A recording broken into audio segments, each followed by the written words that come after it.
हम सब जानते हैं कि गणेश जी का सिर हाथी का है, लेकिन क्या आपने कभी सोचा है उनका असली इंसानी सिर जो त्रिशूल से अलग हुआ था, वह गया कहां?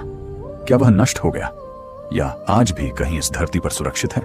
कहा जाता है कि उसका रहस्य उत्तराखंड की गहराइयों में छिपा है, एक ऐसी गुफा में जो धरती से 90 फीट नीचे है, जो पाताल भुवनेश्वर के नाम से प्रसिद्ध है। आखिर गणेश जी का सिर वहां गया कैसे? कहानी शुरू होती है कैलाश से। एक दिन माता पार्वती स्नान करने जा रही थी। उन्होंने अपने शरीर पर लगे चंदन और हल्दी के लेप से एक दिव्य पुतला बनाया और उसमें प्राण फूंक दिए। यहीं से जन्म हुआ बाल गणेश का। माता ने आदेश दिया, जब तक मैं भीतर हूं किसी को भी अंदर मत आने देना। कुछ समय बाद वहां स्वयं महादेव पधारे। बाल गणेश ने उन्हें भी द्वार पर रोक दिया। भोलेनाथ ने समझाया, पर बालक अडिग खड़े रहे। क्षण भर में महादेव का क्रोध ज्वालामुखी बन उठा और महादेव ने त्रिशूल के एक ही प्रहार में गणेश जी का सिर धड़ से अलग कर दिया।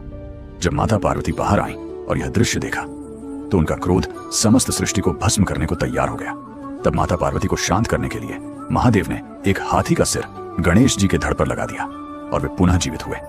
लेकिन सवाल यह है कि वह पहला इंसानी सिर कहां गया? कथाओं के अनुसार महादेव स्वयं उस आदि सिर को लेकर धरती के गर्भ में गए और उसे पाताल भुवनेश्वर की गुफा में स्थापित किया।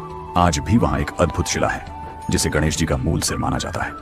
परंतु आश्चर्य की बात यह है कि उस शिला के ठीक ऊपर एक 108 पंखुड़ियों वाला ब्रह्म कमल विराजमान है, जिससे दिव्य जल की बूंदें दिन रात उस सिर पर टपकती रहती हैं, जैसे स्वयं प्रकृति अभिषेक कर रही हो। और इसी गुफा में शेषनाग की विशाल चट्टान भी है, जिन्होंने संसार की ऊर्जा को स्थिर कर अपने ऊपर उठा रखा है। कहा जाता है यहाँ 33 कोटि देवी देवता और चारों धाम की आध्यात्मिक उपस्थिति है।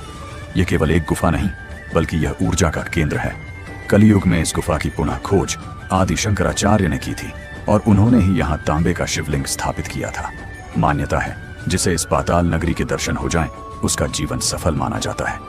अगर आपने यह रहस्य पहली बार सुना हो तो कमेंट में ओम गणेशाय नमः अवश्य लिखें।